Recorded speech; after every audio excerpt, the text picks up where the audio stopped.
Hey, it's Brooks with Character Design Forge in a place you probably weren't expecting me, but no time for that because Procreate 5 is out.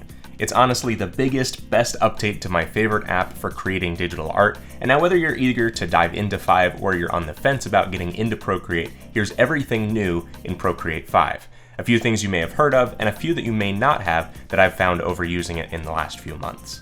First up, something you can't really control is speed. This is what James was talking about back during the reveal of Procreate 5, where it's taking advantage of the Valkyrie engine. It's just faster, and depending on your device, is now registering at 120 frames per second. The second thing is brushes. Everything about Procreate's brush engine has been rebuilt, which means three things. For one, you can import Photoshop brushes, and your old Procreate brushes still work. So if there was a special holdout brush you had in Photoshop, look at me, Procreate is the captain now.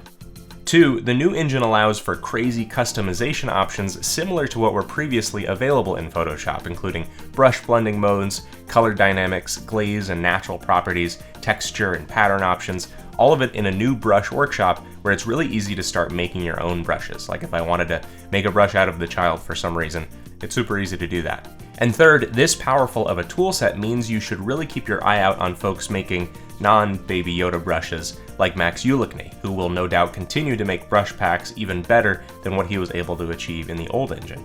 Number 3 is animation.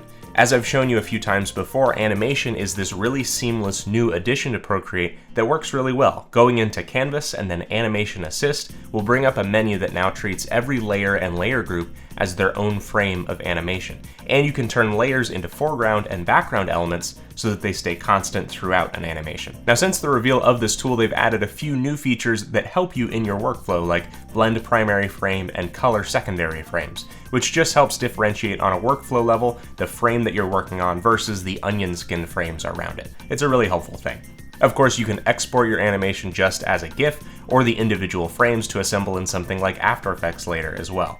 I've already been using it for some client projects, and you're just going to see use of this thing blow up now that it's released. Even using the Animation Assist menu over an old Procreate document like this old animation I made before Animation Assist exists still brings up those frames and layers in a way that plays back perfectly. Number 4 is color. So not only have more color options been released, upon creating a document you have the option to choose different color profiles, including CMYK now, but the way that you can utilize color has been improved as well. So the new Harmony menu in the color picker gives you a little bit of color theory help, and a background or second color is available in the upper right-hand corner, along with the history of the last 10 colors that you've picked. The entire color menu now pops out of the right-hand corner by pulling on the little tab at the top, and a small version can be brought with you anywhere you want on screen, constantly visible. This means during intensive color work, you don't have to keep returning and tapping that little circle. Really excited about that. So those are the features that have been talked about since the reveal of Procreate 5, but you want to hear what else is in here, right? I got you covered. You may have already known that to use your previous selection in the Select menu, that you simply press and hold on the Selection Tool button. Now, one new feature you may notice when the Selection Tool is open is a new Save and Load feature. This means that you can reuse the same selections without needing to manually draw them out or select them from the Layers menu, which is a huge time saver. You can also now feather your selections, adding a bit of blur to the sides of them, which means that besides the old method of using a soft airbrush tool or the Gaussian blur, it's a great way to create gradients in Procreate, among other things. Another big addition is the clone, which is essentially like the clone stamp from Photoshop, except honestly it's implemented in a way that doesn't require 4D chess to remember what you're sampling from. One circle appears on screen to show which portion you want to sample from, and drawing off to the side anywhere will recreate that. The sample circle will also move because it's showing clearly how this tool works. A lot of the UX and icons around the menus have been updated, as you may have noticed, and one thing that helps functionally is a redesigned layer mode menu.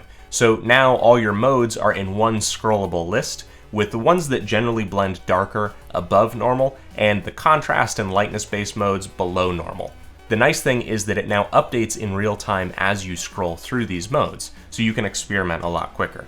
At this point, there is nothing restraining Procreate or holding it back from qualifying as a professional solution. That was way before Procreate 5. This isn't a toy. This thing gets real work done. I've been using it for years now, daily for all my personal and freelance work. Some of that personal work you'll be seeing next week, that I've been working on for a really long time now, and I'm very excited to show you. I'll be putting out an updated guide to using Procreate soon because so much has been added since I put the last one out. But I think the best way to get the hang of the app right now is to just jump right in. You can keep my forge burning over on patreon.com/bageldenizen, or if you want to follow me elsewhere, it's bageldenizen on Instagram, Twitter, and Twitch. Thanks so much for watching, and have fun creating.